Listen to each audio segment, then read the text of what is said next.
understanding the technology that powers the money is essential. Knowing the business drivers that inspire how the money is made is crucial.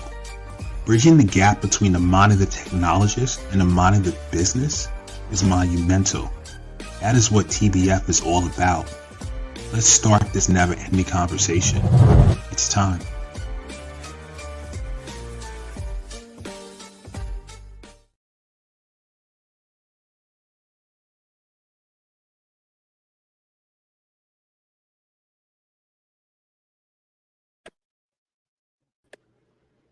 We are back with another episode of the Tech Behind FinTech.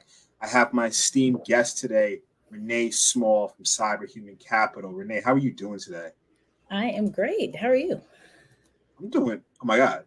This was like a really, really good morning for me. Like really, really good. Did you do a cold plunge? No, I'm not, I haven't done a cold plunge in a very long time, but I was able to like run a mile. Then I went to a BJJ class, jiu-jitsu, trained with my guys, trained afterwards. So I'm feeling like all the dopamine hits and everything, it's going like crazy. But listen, before we get into that, let's do some administrative work. We are live from the Tech Behind FinTech. I have my guest, Renee Small. We are streaming live from Facebook, LinkedIn, YouTube, Twitch. I also have a stream going from Instagram. And today's topic, scam alert, navigating the minefield of fake job postings. Renee is a frequent guest on the show, but even though she is frequent, I have to still read her bio for those that don't know her. Cybersecurity super recruiter Renee Small helps people take the mystery out of breaking into cybersecurity. She's passionate about building best-in-class cybersecurity teams. In 2017, Renee received the Stevie Award for Female Entrepreneur of the Year. She is a #1 Amazon best-selling author of Magnetic Hiring, a contributing editor to several cybersecurity magazines, and she co-hosts a podcast called Breaking into Cybersecurity. So today's topic, scam alert, navigating the minefield of fake job postings. Now, before we get into that, let's talk about our mornings, though. How was your morning? My morning was busy, as always. It's good. That's good. That's good. I love the bright smiles. For those who are looking at the show, please, you can drop comments if you're streaming from LinkedIn, YouTube, and Facebook. If you drop a comment, I will post it on the screen. For those that are looking at it from Instagram, shout out a comment on Instagram. When I look over this way, I'll read it. But if you want, you can go to the techbehindfintech.com and click on one of our links, and you could be also part of the show. So on that note, wow, this is like a major thing for people looking for a job. As we know, over the last year or so, there's been a massive amount of layoffs, and you have a lot of people unemployed looking for work. And, I think it's just, it's one thing to be looking and then, you find legit jobs and things don't work out. But it's another thing when people are trying to scam you, whether it's, people trying to get your personal identifiable information, whether it's companies posting these fake jobs to make themselves look a certain type of way.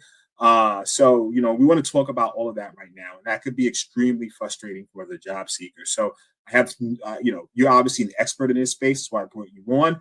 And, we want to give people tips on things to look out for and just kind of go through the whole gambit, Renee. So, what are your thoughts? Yeah, so I had started to receive a lot of questions around jobs and job postings and how, let me turn this off, sorry, how people are receiving or, just like the wonkiness, so to speak, of the current job market. And for those of us who've been around a while, and we think about 2008, I've been chatting with a few folks, and we're feeling kind of similar in terms of the current job market from a commercial perspective in the technology arena. And So one of the things that kept coming up over and over, people would reach out to me and say, does this seem right? This one looks, interesting or weird or fishy or what's happening. And I started to notice all of these different types of job postings, and then people weren't getting responses, which tends to happen, but it was more so. So there's like this influx of these, so-called jobs that are posted.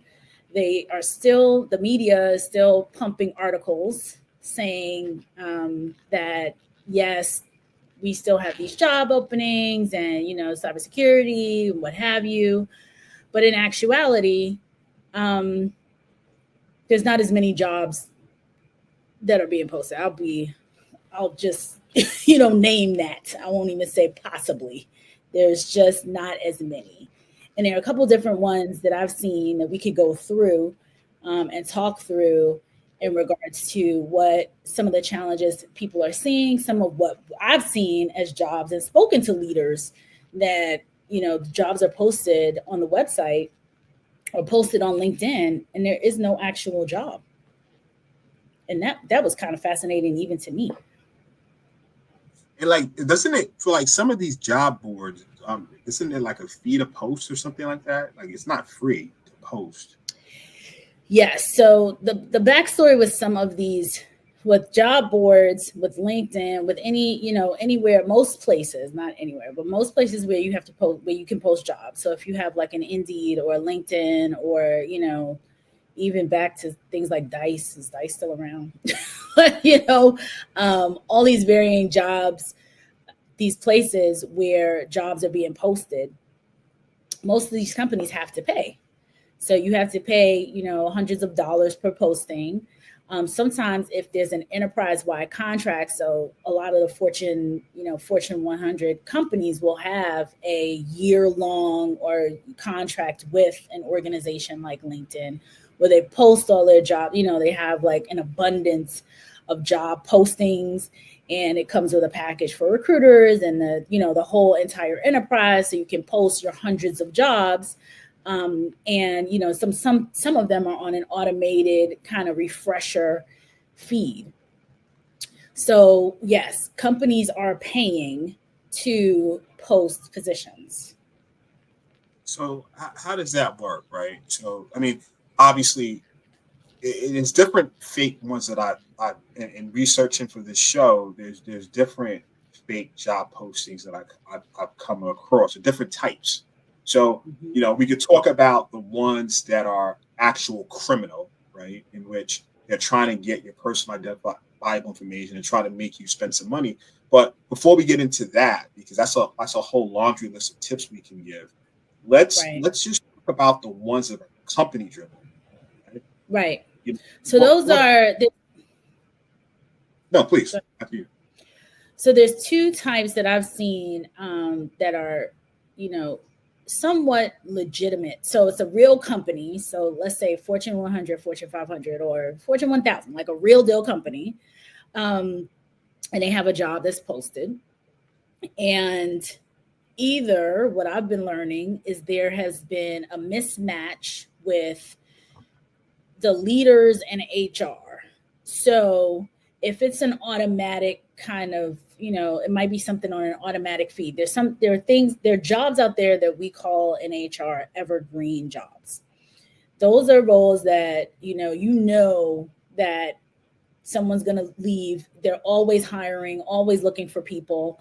Think about, for example, customer service reps or like retail folks back in the day. Like you just always had churn. So you're going to be hiring people all the time. So it doesn't make sense for you to post a job, take it down, post another one, take it down, and go back and forth. So you just have a job that keeps refreshing. New applicants come in, you interview them, they get the job, and it just keeps going and going and going. So and those are called, go ahead. Would you consider those evergreen jobs just basically anything with high turnover that they constantly need people to work it? Those considered okay. So I'll give an example, a real example of one in internal audit, for example. So I used to, and one of the organizations that I worked in did a lot of research for a lot of recruiting in the internal audit and accounting space. Particularly in internal audit, it tends to be one of those entry level types. Well, there's different levels of internal audit, but auditors come in, they typically don't stay forever. You don't usually have like these long-term 10-year career long auditors. It's usually a stepping stone into an organization. They can start auditing and then they branch out and move into maybe a division that they've been auditing. So you may see a person that's doing IT audit move into IT, or a person that's doing, financial audit move into finance. So those are the types of roles that in 18 months to 2 years that the person is likely going to move into a new role in a positive way. And so we would have like what we called an evergreen internal audit position that we would capture resumes all throughout the year, knowing that at some point, every couple months, we'll likely be doing interviews for auditors. So that's like an example of a professional, in all organizations that we would be working with, especially from a FinTech perspective, that would have the type of job that is a job where you need a college degree. A lot of times they ask for some kind of certification like a CPA or I think it's CIA or some of the other certifications.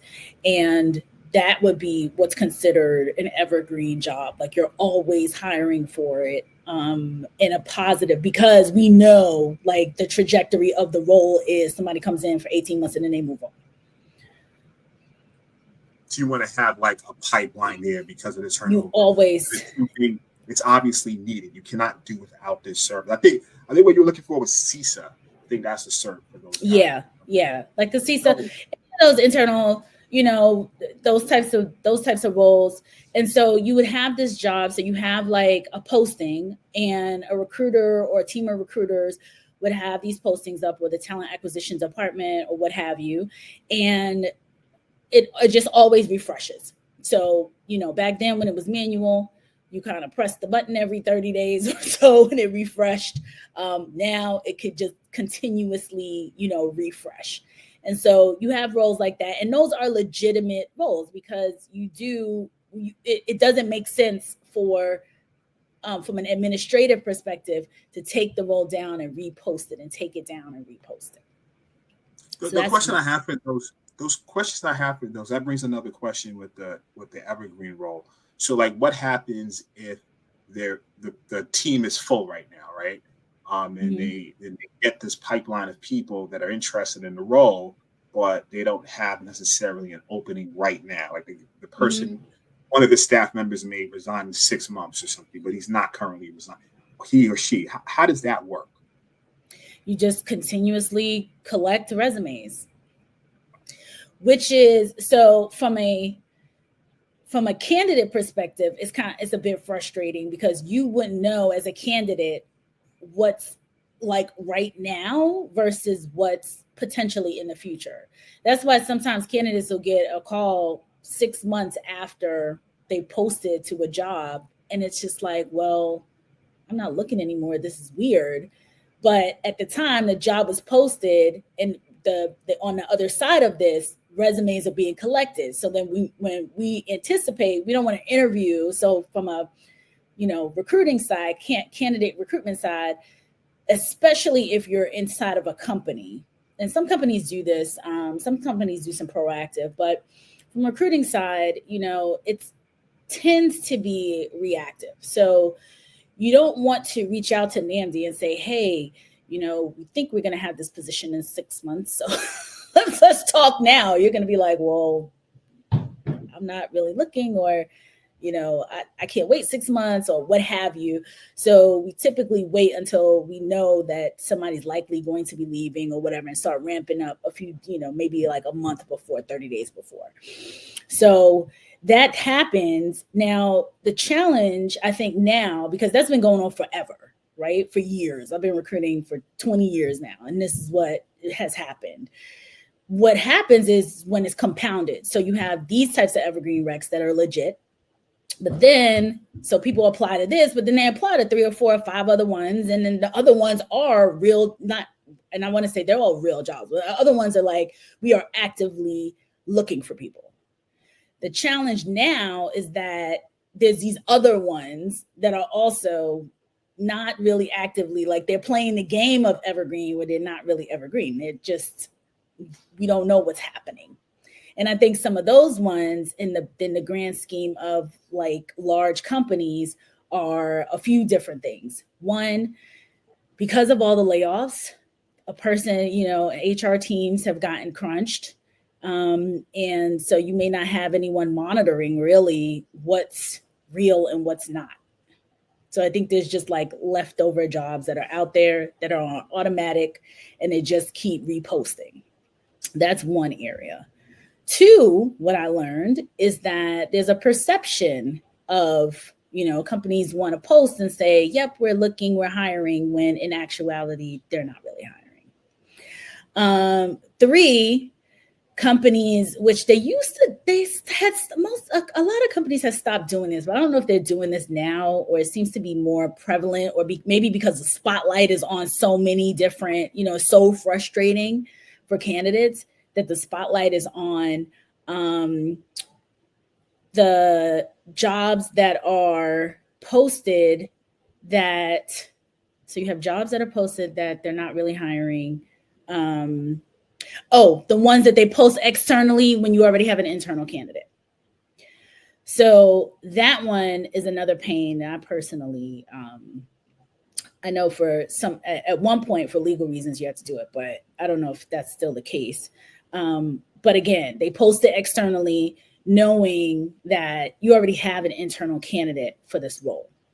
So when you put all those together, along with the fake scam jobs and a bunch of people that are out of work, then we have this big, what looks like, or what is a whole bunch of open positions, a whole bunch of postings, and nobody's getting in. A lot of interview, a lot of submitting, a lot of resumes, a lot of all of this, and nothing happening on the candidate side. And it's very, very frustrating for the candidates. I want to shoot back to the number 2. Your face is funny. No, because it's like, I had a friend of mine in college, and this was a long time ago. And one of his line was, "Don't front for me." He always used to say that, like real loud, "Don't front for me, don't front for me." And it's like, come on, man. It's a rough economic climate. You just laid off people. Now you have all these job postings that you're hiring for. We know you're not hiring. You were in the news. You just laid off a bunch of people. Now all of a sudden you're hiring, and then people are applying for this. I mean, I'm looking at it from the candidate's perspective, the person who's been out of work for 3-4 months, and that unemployment is looking kind of sketchy. Their savings is kind of low. They're like, and they see these, I always wanted to work for this company, and this is like a great opportunity. And then you hit them, and it's crickets. And I've always, obviously the scam, like actual scammers, right? Those are, top of the list. And it's like, come on, like you're literally are a criminal at this point. You have to contact the FBI. But the number 2 one that you mentioned always rubbed me the wrong way, because it's almost like, yes, that you're not hiring. A little bit of research on the company happened a couple of weeks ago, and now all of a sudden you're hiring these roles. And sometimes it's a common, like, I know of, I've been on, on the inside of this, right? So the company is laying off these folks by hiring these other types of different skill sets.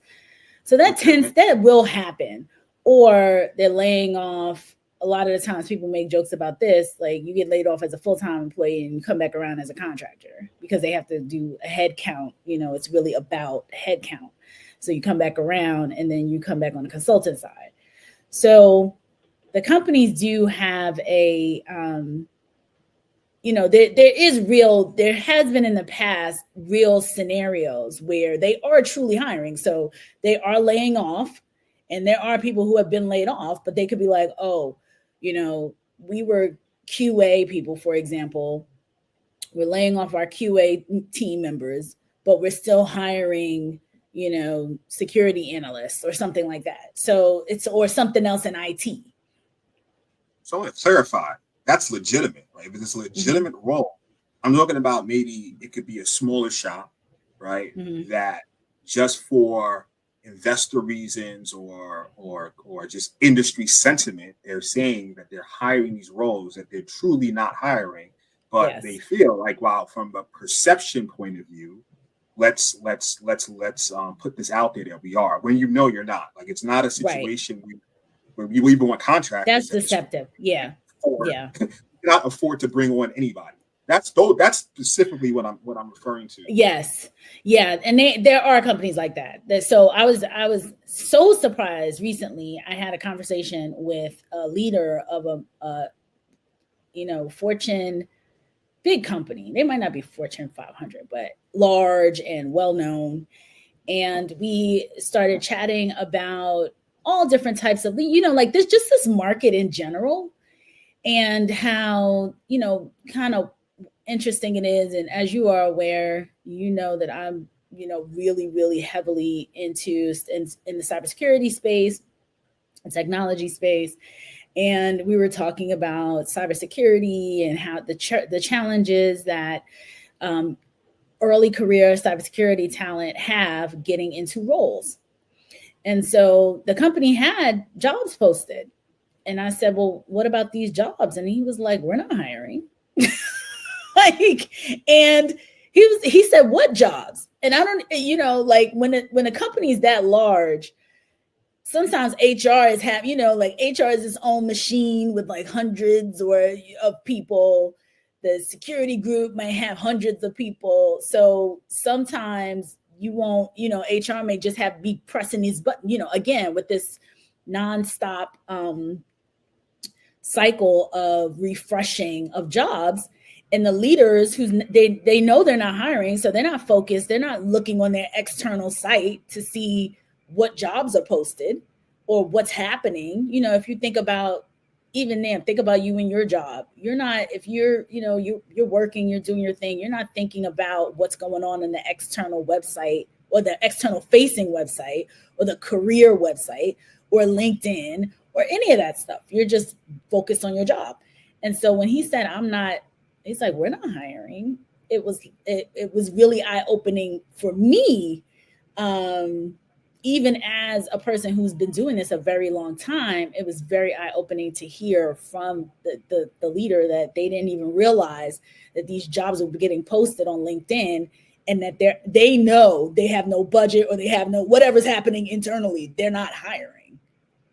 So to go along with that thread, because we're going to give some tips to, we're going to cover. I see a comment regarding the scammers. And when we start getting into that particular part of the conversation, I'm going to post Jeffrey Garrett. I'm going to post your comment. But hey, Jeffrey, what are some tips that a job seeker can do in that scenario? So we're not up to we're not at the scamming level yet, where they're looking for PII or money, but with the different scenarios that you mentioned coming from the company, if you're a job seeker, what are some things you can look out for to not, it's not really, you're going to, obviously you're going to send it, right? It's like, why not send your resume? Any tips for them in that scenario? Yeah, absolutely. And I talk about this all the time, and I'm going to put a shameless plug in right now, and I'll do it later too. I'm creating a program. No way. Creating a program specifically to help people with this, because it is such a challenge, and I hear about it so often. And we're going to be really working on helping people get to the real job. So, hit me up on LinkedIn. Mostly everyone knows that I'm on LinkedIn most of the time. Facebook is going to be harder, but on LinkedIn, hit me up and I'll be able to collect your information. So when it opens up, I'll let you know about it. But one of the tips is to spend, if you were going to break your day down and you're a job seeker, we talk about the networking aspect of job seeking all the time. If you see a job posted and let's say, it's big company, Walmart, whatever, and it's a posting that you're interested in, try and find that hiring manager on LinkedIn. And it might be hard because, those are big, huge companies. But especially with the smaller companies, you can usually, reach out and see if it's a fintech, if it's a technology manager, some type of IT manager, some type of cybersecurity manager or leader or a CISO or a CTO, or, reach out directly to those people to find out if this job, that letting them know that you're interested in the position, and they'll be able to kind of tell you like, okay, apply. So they'll know it's a real job or, well, we're not actually hiring right now or whatever. So you get more, you need to try to get to a real person versus, the machine of applicant tracking systems and automated LinkedIn messages or not messages, postings and things like that. So that's like my number one tip is really to network. And as soon as you see someone, if you see a posting for a position somewhere, try to find that hiring manager and reach out to the person, the leader, and ask them what if they're, that you saw this posting and you're interested, and then here to see if they're actually legitimately hiring. Because a lot of times they'll say, well, they'll do some digging to find out if they're hiring or not. And it's another great way to get like an informational interview, to be honest. And you know what? I'm going to piggyback on that tip to just add some more for some people. So like back in the days, one of my cheat codes to what Renee was saying was I would go on LinkedIn and I would try to connect with as many recruiters, legitimate recruiters as possible. Right. So, you look them up, look at their profile. My rationale for this was to go with what Renee's saying. Usually recruiters are connected to so many leaders in different companies. So then based on what Renee said, I can now say, listen, I have a second connection to somebody. And let's say there is a job, for example, Walmart. Now, you might get the hiring manager or someone who works in the department that the job is posted in and say, listen, can I be connected with this person? Would you mind making that connection? Or you could reach out to them because of your second connection rather than a third, fourth, or fifth. So, but it all kind of stems around that whole idea, which is great. You network and you see the posting. Now you're going directly to the source to see if it's legit and if they and you're introducing yourself to them. Yep, that's exactly what you want to do. That's awesome. Other tips about this topic before we move on to the scammers? I mean, that's the number one, because you won't find that's one of the scam ones. So I'll get to that in a second.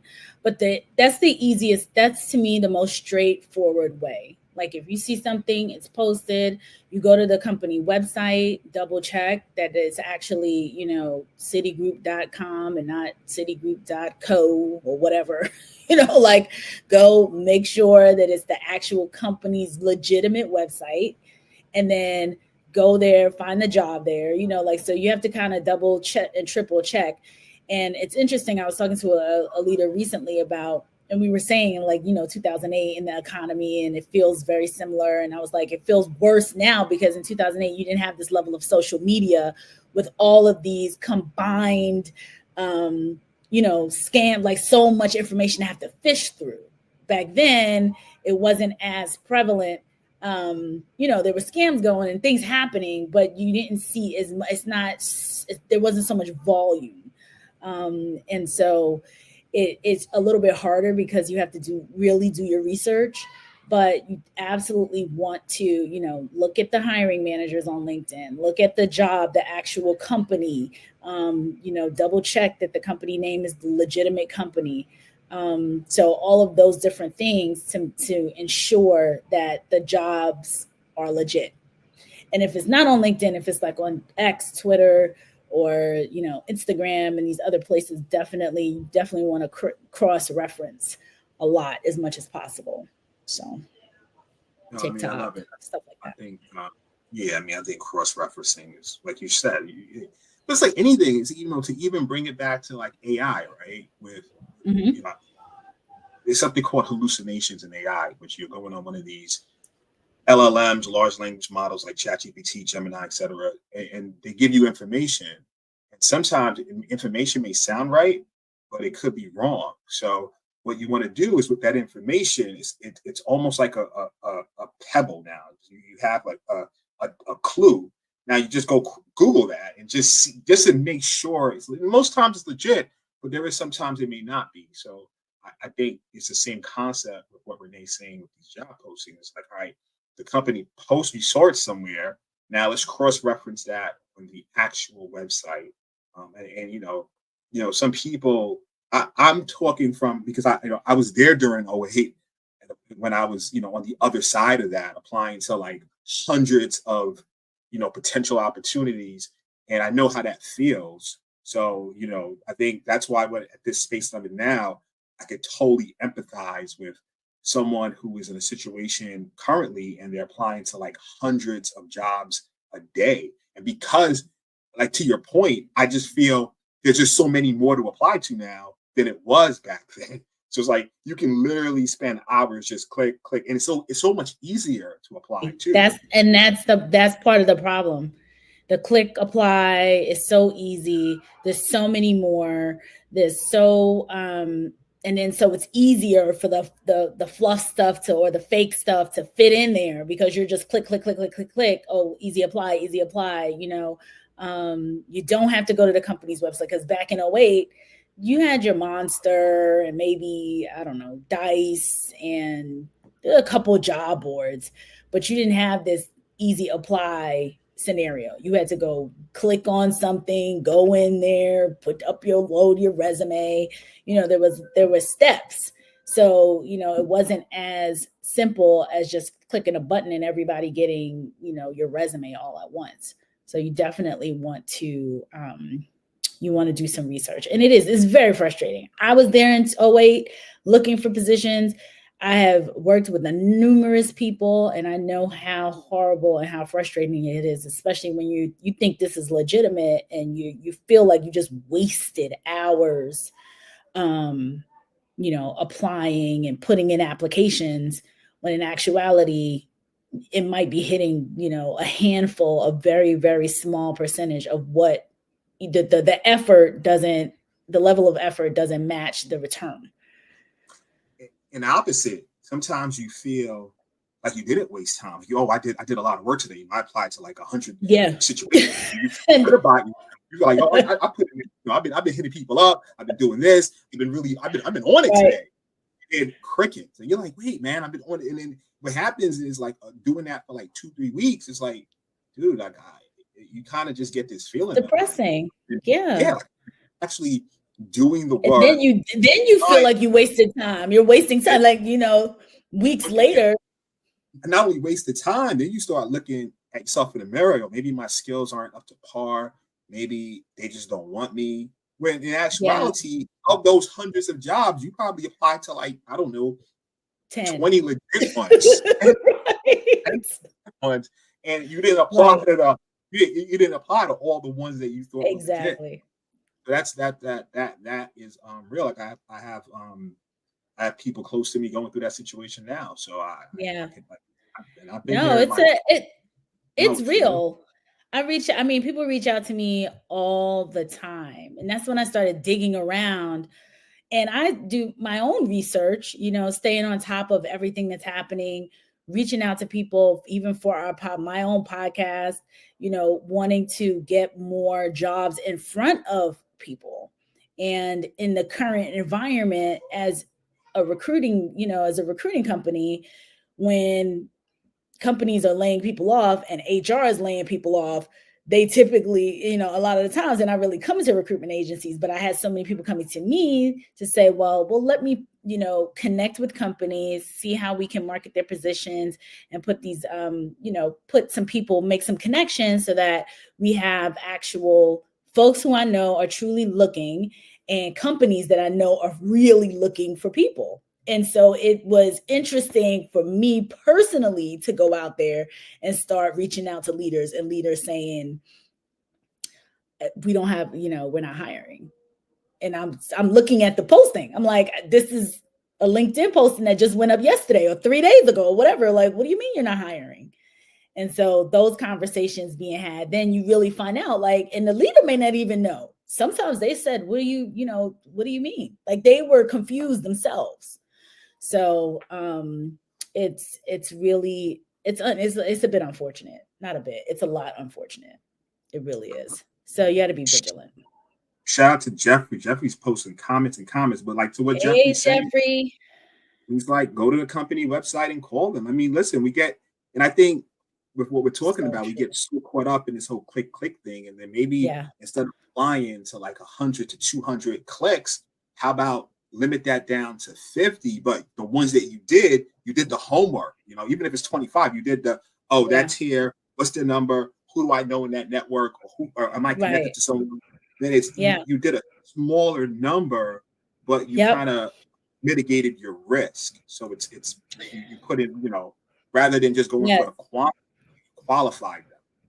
Yep, that's exactly it. There's a real process to being extremely efficient when it comes to job searching and going directly to the source, finding out what this is. That's why, to Jeffrey's point, going to the company site, going to the leaders directly, like you want to get as close to the source as possible. So if it's something posted on a website and then you got to go 3 layers in, or it's a quick apply that goes to who knows what, you want to get it directly to an individual if possible.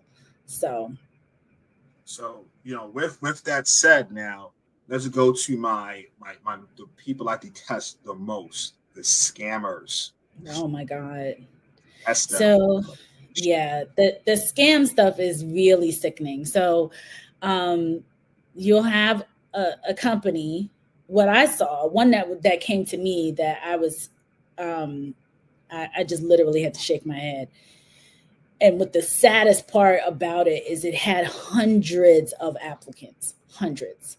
So it was a company, it was posted on LinkedIn, and they had a role, some kind of cybersecurity analyst position.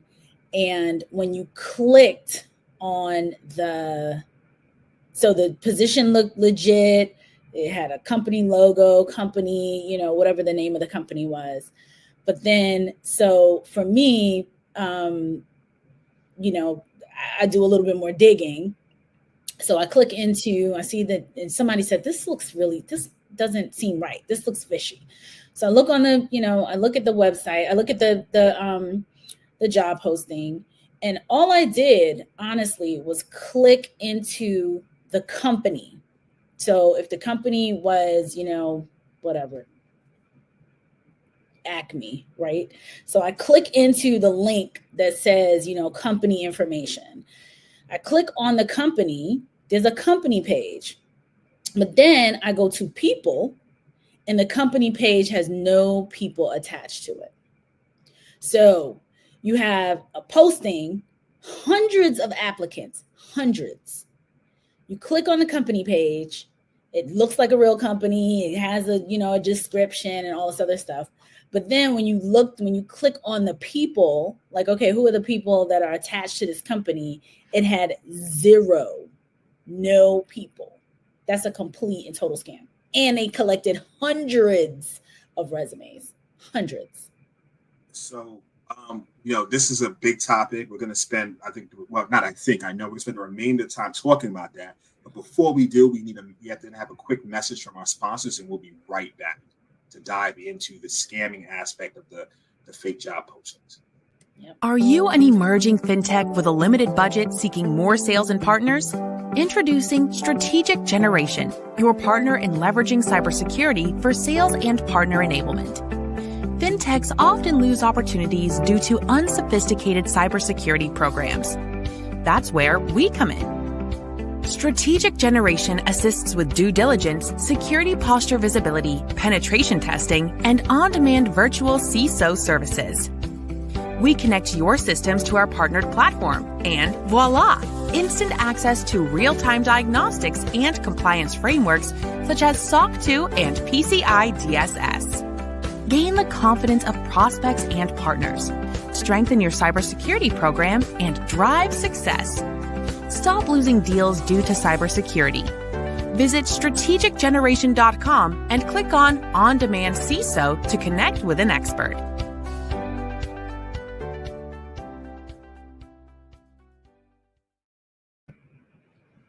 Just like that, we are back. So, like, and what you just described, right? Prior to our message break, right? Hundreds of applicants, but yet you just did the simple step as to let me look at this company on LinkedIn. Who are the employees or the people in that company? All of a sudden, the magic number of 0 popped up. So it's like these are steps you want to take, but now those hundreds of applicants, who knows what information they gave that company, right? Yeah. Because now they have your resume, where you worked for the last X amount of years, a lot of information, your email addresses. So now when you get this salacious, great email about whatever industry that you're into, right, that's what they call phishing, because you're more enticed to click on it because I know more about you now. So, you know, like these things are not, it doesn't come out of the blue. It's all a pattern. Information is power, and information in the wrong hands can lead someone to use that power against you. That's a bar. That's a cybersecurity bar right there. A bar. There's a mirror. We need a song. It comes off the top. But no, but like, seriously, right? That's how that works. But that's crazy. That's nuts. It is. And it didn't, for me, it was, and these are tips that I don't know if people, because they are just trying to get through, like you said, if I have a number, right, and I want to hit 100 job postings a day, and I go through and I click, and easy apply. If it's that, you know, they just don't know to take a step back and go through to click to see who do I know at this job, or what is this company doing, or, you know, just go to the people. I automatically, because this is the space that I'm in. So I wonder if it's me knowing, like, okay, let me click in and see what's happening. Who are the people? Who are the leaders? Who's the CTO, CIO, CISO, whatever. If they just don't even think, you know, like that's just not even a thought process. But because, again, with this influx, you know, I think you would probably get less of these types of scams. It's easier for them to fit in, because if you're just click applying, then you're just going to click apply on something like that. It's just like the phishing emails and the, you know, they say, you know, the clown jumping up and down emails, and humans, eventually you click something or you forget something, or with all the moving parts, you get popped and you're like, I know this, or I knew this. So let's do a comment from someone. Andrew Miller. A few times I had people trying to get a copy of my ID to prove I was a U.S. citizen. I am pretty sure it was an identity theft attempt. Obfuscated the details the first time, but won't fall for it again. And it happens because, especially when you're looking at like government contracting, there's certain industries where they will ask you to verify, you know, a clearance or something like that. And a lot of the times those organizations do use a third party recruitment agency. So go ahead. But isn't that like, once you're in the process, right? Like, I don't know, from legitimate contracts or jobs I've had in the past, we never got to verification or let me get your ID space until I was well into we interviewed, we went through, okay, now we have to do the due diligence and do the background checks. But this wasn't off the bat. This was later on in the process. That's because so in the government contracting space, and I'm not a huge, deep into it, but my experience has been to verify that first, because nobody wants to waste time with people who either don't have a clearance or whatever. So you're asking for information up front. And so when I was working, for example, my company was working with the U.S. Postal Service. And they needed to have people vetted for these cybersecurity roles, and the documentation to fill it out, which was new to me at the time. This was 7 years ago. The documentation was social security numbers and, all of this information, which to me was shocking because we had, coming out of financial services and FinTech and things like that, like I had never seen any of that until like you said, the offer is accepted, then we're moving forward with a background check. But in this case, it was on the front end. So it doesn't surprise me. And this was all legit. Like they had open positions. They just needed to verify and vet that these people, they want to do it on the front end, or their process is doing it on the front end, so that, you don't go down a whole process and then realize like, okay, either the person doesn't have the clearance or the level of clearance or what have you. So it's not uncommon in some arenas for them to be requesting this earlier on. So yeah, it's a lot to navigate. What about the ones asking for your SSN? I have several asking for that, and it's on the company website, not easy apply. So if you want to circumvent that, I would just put in numbers 1, 2, 3, 4, 5, 6, 7, 8.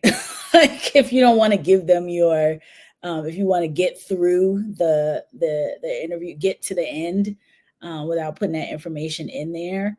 But again, if it's like a government, like a USA Jobs or something like that, they want your true. And I haven't clicked through their process in a long time.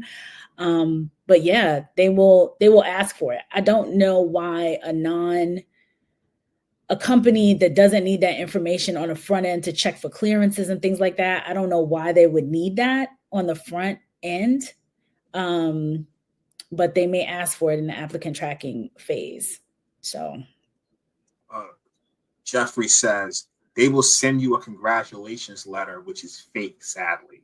My goodness. Yeah, that's again, there's so many scams happening right now. They're sending fake, all kinds of stuff. I mean, I get text messages for jobs, and they're like, oh, I'm calling, I'm reaching out to you from this place, and, we're interested in hiring you, and we're paying you $20 an hour or whatever. And then, you get the text or WhatsApp or whatever. Like it's coming from so many different angles. And I don't apply for jobs. So there you have it. So they got my information somewhere and they are submitting or targeting. And it goes back to, the phishing, the scam, all of that, where some bot somewhere is sending out millions of messages and somebody's going to click. It's just law of averages. Like people are going to click on it. Some, a teenager, my son, somebody's going to say, oh, yep, this is a cool job and they're paying $20 an hour, and click into it. So it's just unfortunate. We have to be very, very vigilant and really go to the source. The big thing is almost like, with banking, how they keep telling you, okay, if something looks weird, call the 800 number on the back of your card. Go to bankofamerica.com website. Go directly to the source. That's the number one thing to think about with all of this, because we're getting bombarded from so many different angles. And, Jeffrey's talking about he's fallen for some of this stuff. So let's get trying to pick which comment. He says, what the scammer wants to make a copy of your ID. If ever you fall victim, do the right thing to protect your ID. Then Jay, first is to call the cops and ask for police reports and go to the DMV. Yeah, so I mean, one of the things, right, is to be wary of, like what you said earlier. For certain government contracts, they ask for these things up front, but private companies rarely, if ever, do. Even if it's a third-party recruiting firm, I get real. Maybe because I've been in this industry for a while, I think it's a mixture of, honestly, cybersecurity and being from Brooklyn. We don't disclose information. We don't information. Somebody from, like, I'm not talking about this new Brooklyn. I'm talking about, like, back in the days. Asking direct questions, we're looking at you like, wait, what? Like, why do you You're not getting an answer. The cybersecurity profession, I'm not answering anything. I'm like, what are you talking about? Why are you asking me these questions? So I'm always kind of skeptical to be giving like personal identifiable information to random strangers, especially online. But here are some tips, though, that we researched, right? If the ad uses words that are probably too good to be true, quick money, unlimited earning potential, free work from home jobs, if there's a sense of urgency or the recruiter is pushing you to accept a job now, any legitimate company won't push you into accepting a job offer immediately. The job post or email has obvious grammatical and spelling errors.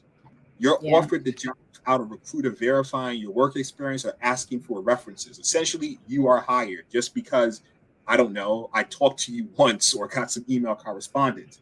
You're offered the company has an email domain from Gmail or other popular providers. You'd be so surprised how many, you start talking to a recruiter, it's like a random personal email as opposed to from a legit domain. Like a Gmail or Yahoo. Yeah. The job description is unusually vague. You'll be doing this thing over there next week. It's like, what are the details, right? The job requires upfront expenses from candidates.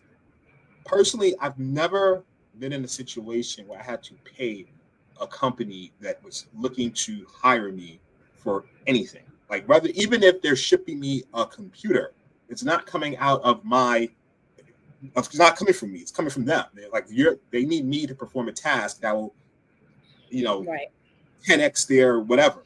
So that whole providing you money, because what happens, right? Usually in these cases, they say the average person who falls for these scams spend about $3,000. And once they give the scammer the money, they're ghosts. They don't hear from them. That's it. The company markets their rags to riches stories as a selling point.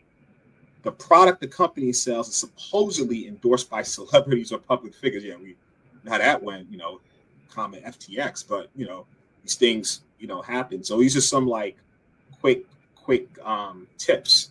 I think it was a tip that I saw. Oh, it was a tip I saw free that I actually liked. It was it was this. Wait. Interviewing via messaging app, the lack of online presence. Questions, and scammer hates it when you do. So that's so true.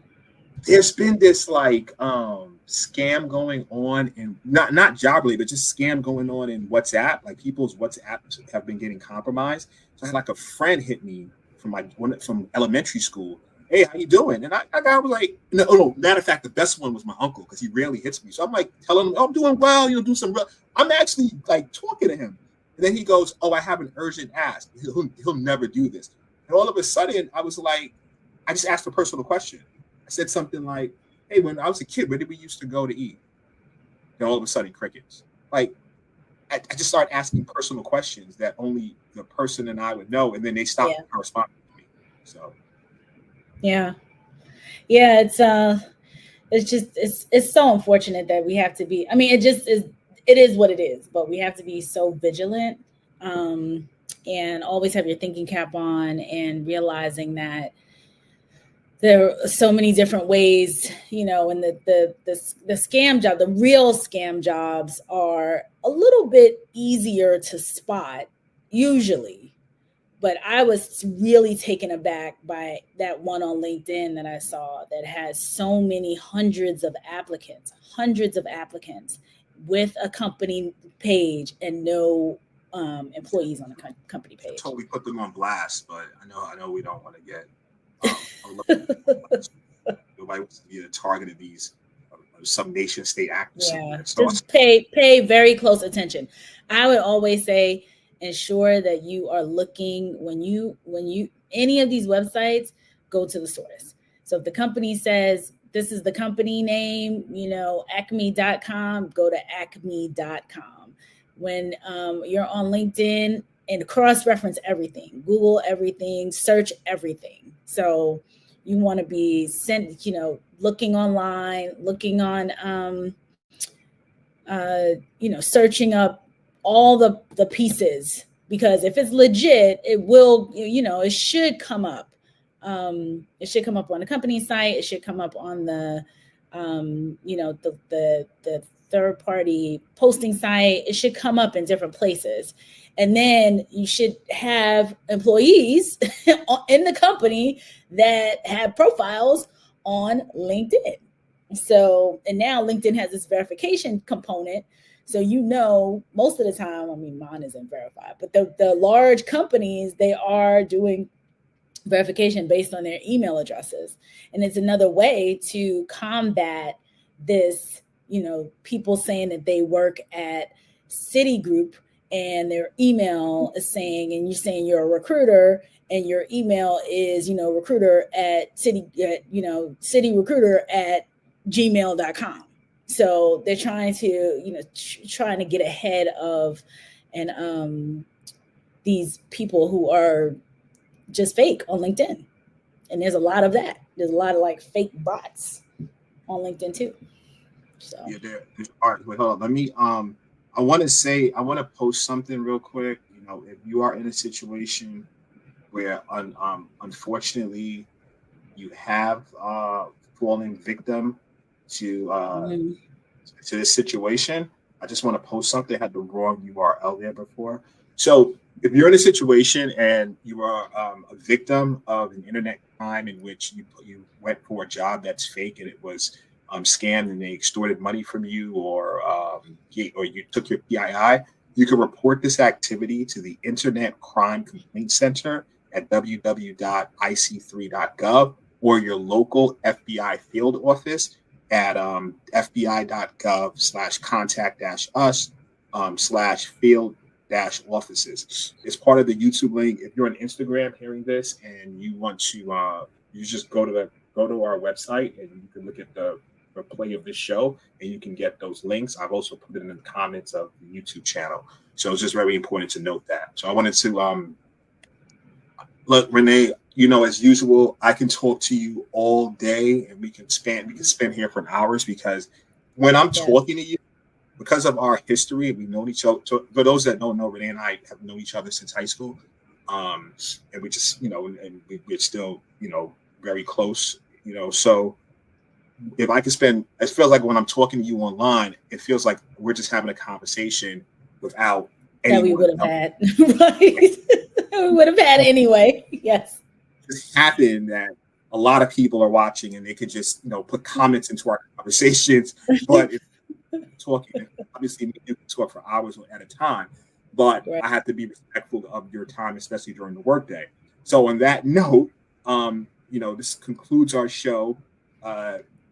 And I want to give you some time where we give our guests time to promote what they're currently doing and let people know how to find them. So I'm going to give you that space to do that. And I'm going to get off the stage for a second. Perfect. Thank you so much, Nnamdi, and for bringing me on to another episode of Tech Behind FinTech. I always enjoy coming and participating.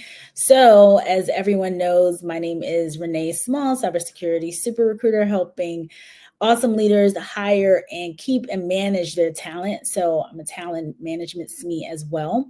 One of the things that I'm working on right now is about to launch a challenge for folks who are actively looking for opportunities and people who aren't looking, but not actively, but definitely want to help the community in terms of getting through some of the challenges that folks are facing when it comes to looking for jobs, job seeking, giving you my inside tips in regards to how hiring happens, what happens behind the scenes, all those good things. So if you are interested, reach out to me on LinkedIn.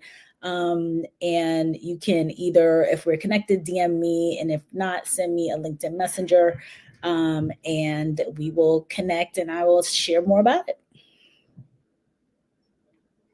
That sounds good. For all those who watched the show, I'm your host, Nnamdi Osuagwu, Tech Behind FinTech. We go live with our show every Friday, 12 p.m. Eastern Standard Time.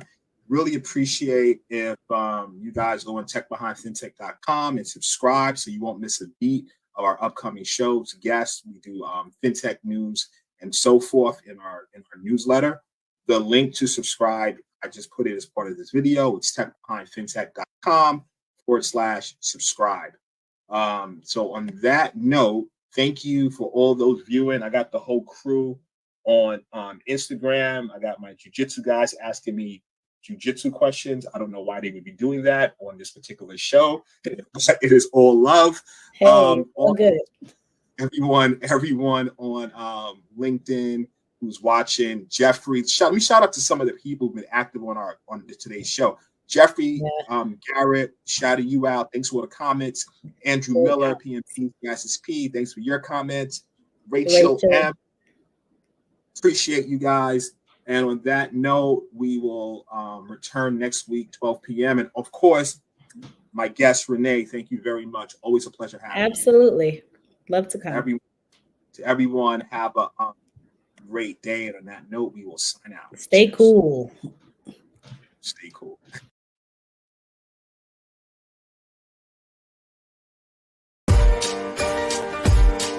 Understanding the technology that powers the money is essential.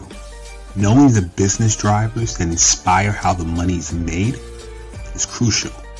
Bridging the gap between the mind of the technologist and the mind of the business is monumental. That is what TBF is all about.